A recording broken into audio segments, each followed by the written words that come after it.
Hello everyone, welcome to my channel simple girl স্নিগ্ধায় তোমাদের সকলকে স্বাগত।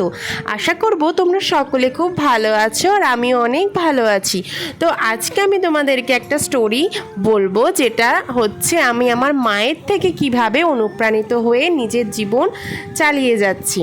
ছোটবেলা থেকে দেখে যাচ্ছি আমার মা যেমন ঘরের কাজে পারদর্শী, ঠিক তেমনি বাইরের কাজেও আমার মা সমানভাবে পারদর্শী। এটা আমি তোমাদেরকে জানাচ্ছি।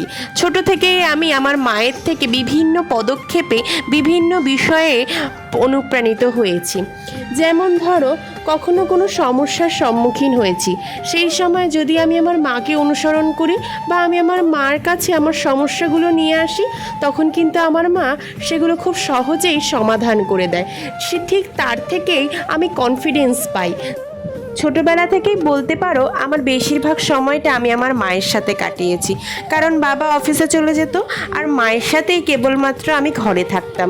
আমার সুখ দুঃখ আনন্দ আবদার সব কিছুই একমাত্র আমার মাই মেটাতো। জানো, আমার মা আমার সব থেকে ভালো বন্ধু। হ্যাঁ, একটা সময় যখন আমাদের বয়ঃসন্ধিকালে কিছু ভুল বোঝাবুঝি, কিছু ভুল আমি করে ফেলি, কিন্তু তারপরেও একমাত্র আমার মাই কিন্তু আমার পাশে থেকেছিল। ভবিষ্যতেও আমি চাইবো যে আমার মা যেন আমার পাশে সব সময় সর্বক্ষণ থাকুক।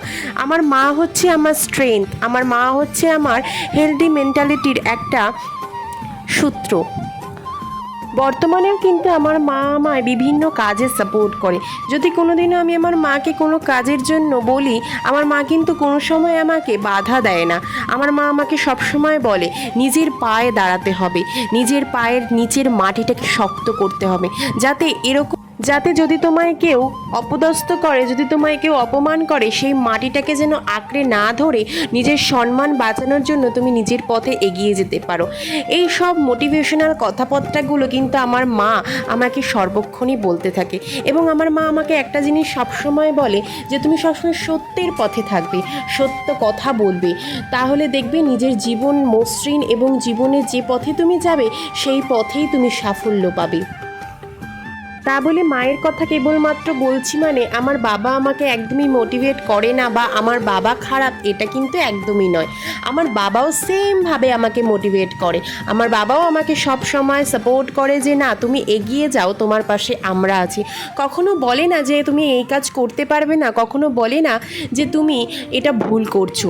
যদি আমি ভুল করি, আমাকে সেই ভুলটা কিন্তু তারা শুধরে দেয়। এবং সত্যি বলতে ভগবানের থেকে পাওয়া শ্রেষ্ঠ গিফট হচ্ছে আমার মা বাবা। তারা যদি আজকে এই পৃথিবীতে না থাকতো, তাহলে হয়তো আমিও থাকতাম না। তারা আমার জীবনের মতো একটি বট বৃক্ষের মতো অবস্থান করে। আমি আশা করব তারা যেন সর্বক্ষণ আমার মাথার উপরে সেই বট বৃক্ষের ছায়া প্রদান করে, আর ভবিষ্যতে আমি যেন তাদের মুখে একটা হাসি ফোটাতে পারি। কারণ ছোটোবেলা থেকেই তারা আমাকে এবং আমার সকল আশা প্রত্যাশাকে কিন্তু ফুলফিল করছে। ইন ফিউচার যদি আমি সেইটা তাদের ক্ষেত্রেও করতে পারি, তবেই আমি নিজের জীবনটাকে সার্থক বলে মনে করব। আর তোমরা এখানে দেখতেই পারছো, তারপরে আমি আমার বাহনকে নিয়ে বেরিয়ে পড়লাম পড়াতে যাওয়ার উদ্দেশ্যে। সকালবেলা রাস্তাটা কিন্তু বেশ ফাঁকা থাকে, আর এই লোকটা আমার দিকে তাকিয়েছিল, যেহেতু আমি ফোনটা সামনে রেখে ভিডিও করছিলাম। সত্যি এগুলো একটু অকওয়ার্ডই লাগে যে রাস্তায় বেরিয়ে ফোন নিয়ে ভিডিও করা, বাট কি করব বলো, বাই প্রফেশন এটা আমার কাজ, আর তাই জন্য আমাকে এই কাজটা যে কোনো মুহূর্তে করতেই হবে। তারাও যেমন একটা কাজের প্রতি আসক্ত, ঠিক তেমনই আমিও আমার কাজকে অত্যন্ত ভালোবাসি, কাজের প্রতি আসক্ত। তো তাই জন্য আমাকে ভিডিও তো করতেই হবে। তোমাদের যদি আমার চ্যানেলটা ভালো লাগে তাহলে কিন্তু লাইক করতেই হবে, কমেন্ট শেয়ার, আর আমার চ্যানেলটাকে অবশ্যই সাবস্ক্রাইব করে দিও। আমি কিন্তু এরপর থেকে আরও আকর্ষণীয় অনেক ভিডিও আনতে চলেছি।